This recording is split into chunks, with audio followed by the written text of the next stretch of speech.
Hey friends, so today we're going to be reading chapter 13, which is called Good Progress. So if you remember, yesterday all the animals in the barn had a meeting about saving Wilbur, and Charlotte needs a new word to write in her web. And the big plan was that she's going to impress the Zuckermans with what a wonderful pig that Wilbur is by writing the words in her web that they won't want to kill him and he'll be saved. But now they need to do a new word for her web. And they say they want to do terrific, but they don't know how to spell terrific. So they're trying to send Templeton to find some magazines that have the word and find the word terrific so they can spell it. But we know that Templeton, what is he? What character trait describes him? Yeah, he's pretty selfish. So he only does things that benefit him. He doesn't really care about everybody else. He's like, me, let him die. I don't care. But they convince him because they remind Templeton that if Wilbur dies, then he won't have Wilbur's food anymore. Because remember, Templeton also eats Wilbur's leftovers for his food.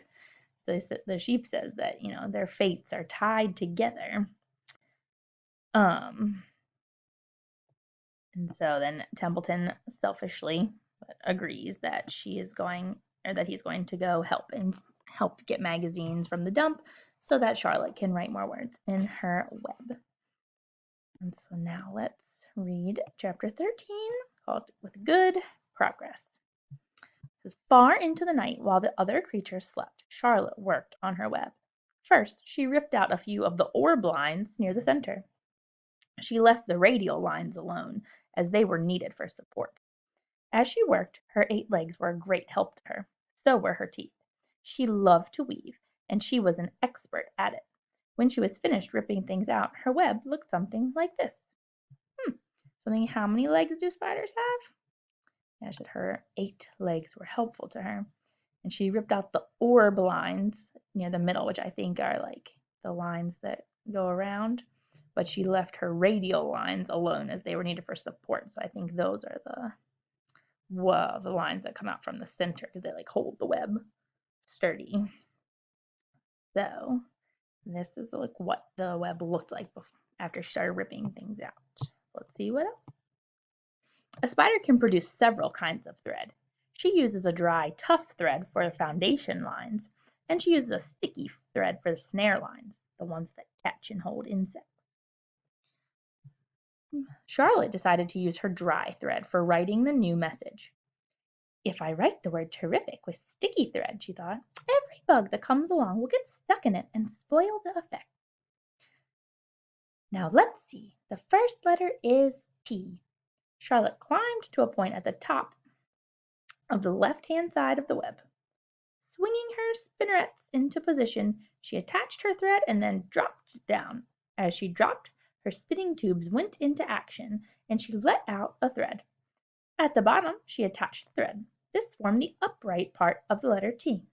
Charlotte was not satisfied, however.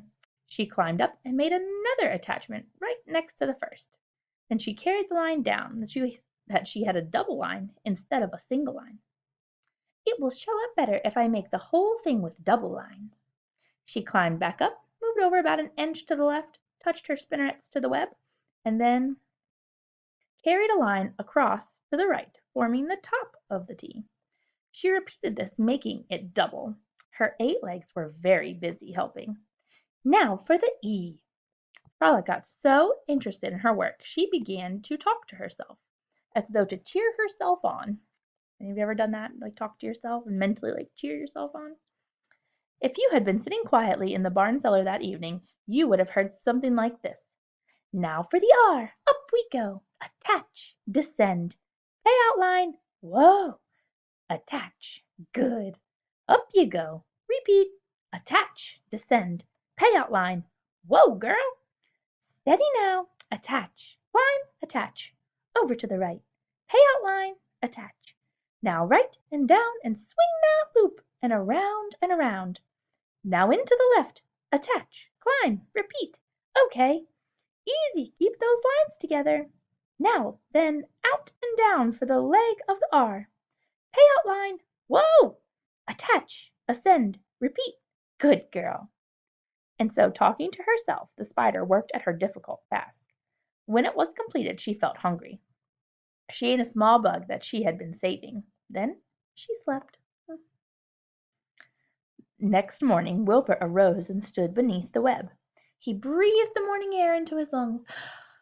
A drop of dew catching the sun made the web stand out clearly. When Lurvy arrived with breakfast, there was the handsome pig, and over him, woven neatly in block letters, was the word "Terrific." Another miracle! Lurvy rushed and called Mr. Zuckerman. Mr. Zuckerman rushed and called Mrs. Zuckerman. Mrs. Zuckerman ran to the phone and called the Arables. The Arables climbed into their truck and hurried over. And there we see our illustration. What do you notice in the illustration that was in the text on the previous page? I see Charlotte's her web here, Charlotte in there, and she spelled the word terrific, and then Wilbur underneath being his terrific self. Everybody stood at the pig pen and stared at the web and read the word over and over, while Wilbur, who really felt terrific, stood quietly swelling out his chest and swinging his snout from side to side. Terrific, breathed Zuckerman in joyful admiration. Edith, you better phone the reporter on the Weekly Chronicle and tell him what has happened. He will want to know about this. He may want to bring a photographer. There isn't a pig in the whole state that is as terrific as our pig.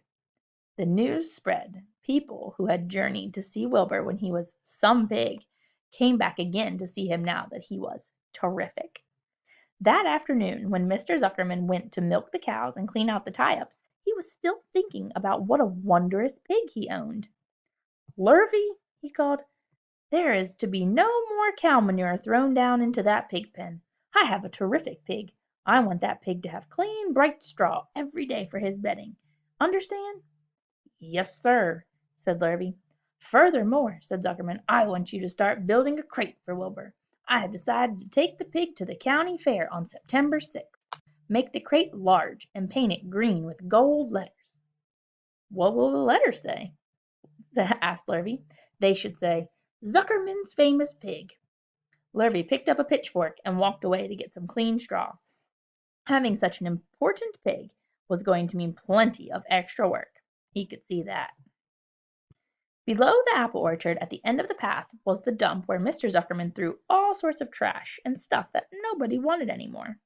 Here, in a small clearing hidden by young alders and wild raspberry bushes, was an astonishing pile of old bottles and empty tin cans and dirty rags and bits of metal and broken bottles and broken hinges and broken springs and dead batteries and last month's magazines and old discarded dish mops and tattered overalls and rusty spikes and leaky pails and forgotten stoppers and useless junk of all kinds, including a wrong-sized crank for a broken ice cream freezer. Templeton knew the dump and liked it. There were good hiding places there. Excellent cover for a rat. And there was usually a tin can with food still clinging to the inside. Templeton was down there now, rummaging around.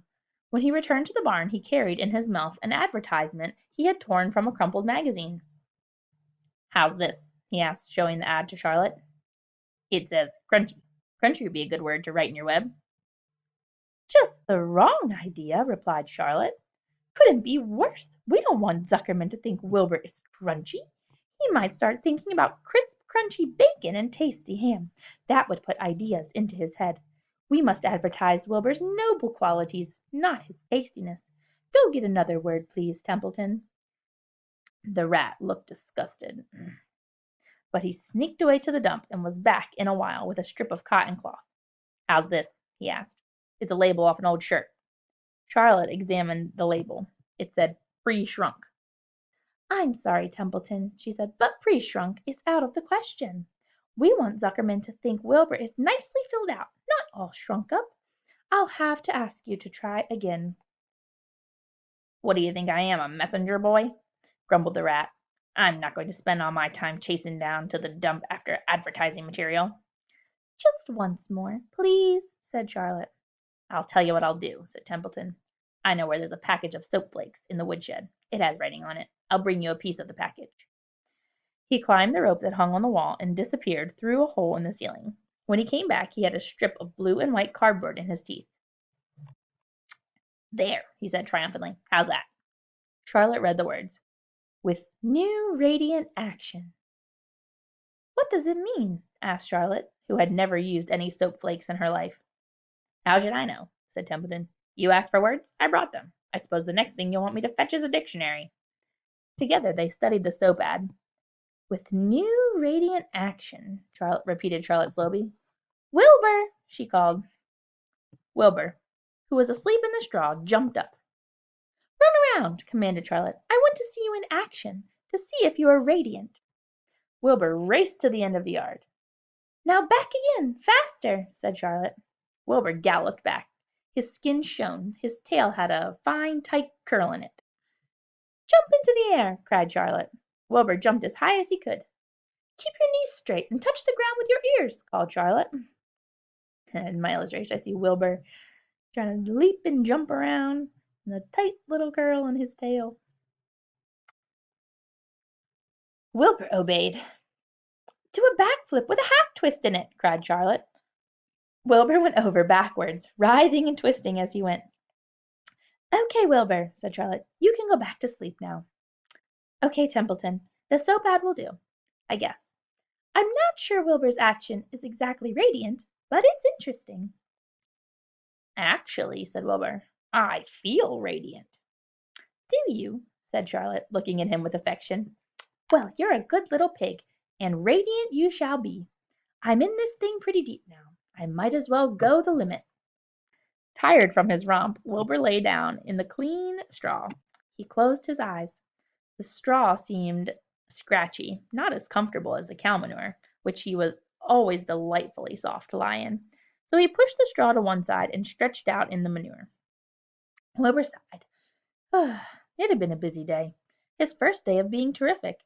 Dozens of people had visited his yard during the afternoon, and he had had to stand and pose, looking as terrific as he could. Now he was tired. Fern had arrived and seated herself quietly on her stool in the corner. "Tell me a story, Charlotte," said Wilbur as he lay waiting for sleep to come. "Tell me a story." So Charlotte, although she too was tired, did what Wilbur wanted. "Once upon a time," she began, "I had a beautiful cousin who managed to build her web across a small stream. One day a tiny fish leaped into the air, got tangled in the web. My cousin was very much surprised, of course. The fish was thrashing wildly. My cousin hardly dared to tackle it, but she did. She swooped down and threw great masses of wrapping material around the fish and fought bravely to capture it." "Did she succeed?" asked Wilbur. "It was a never to be forgotten battle," said Charlotte. "There was the fish caught only by one fin, and its tail wildly thrashing and shining in the sun. There was the web sagging dangerously under the weight of the fish." "How much did the fish weigh?" asked Wilbur eagerly. "I don't know," said Charlotte. "There was my cousin, slipping in, dodging out, beaten mercilessly over the head by the wild thrashing fish, dancing in, dancing out, throwing her threads, and fighting hard. First she threw a left around the tail. The fish lashed back. Then a left to the tail and a right to the midsection. The fish lashed back. Then she dodged to one side and threw a right and another to the fin. Then a hard left to the head, while the web swayed and stretched." "Then what happened?" asked Wilbur. "Nothing," said Charlotte. "The fish lost the fight. My cousin wrapped it up so tight it couldn't budge." "Then what happened?" asked Wilbur. "Nothing," said Charlotte. "My cousin kept the fish for a while, and then, when she got good and ready, she ate it." "Tell me another story," begged Wilbur. So Charlotte told him about another cousin of hers who was an aeronaut. "What is an aeronaut?" asked Wilbur.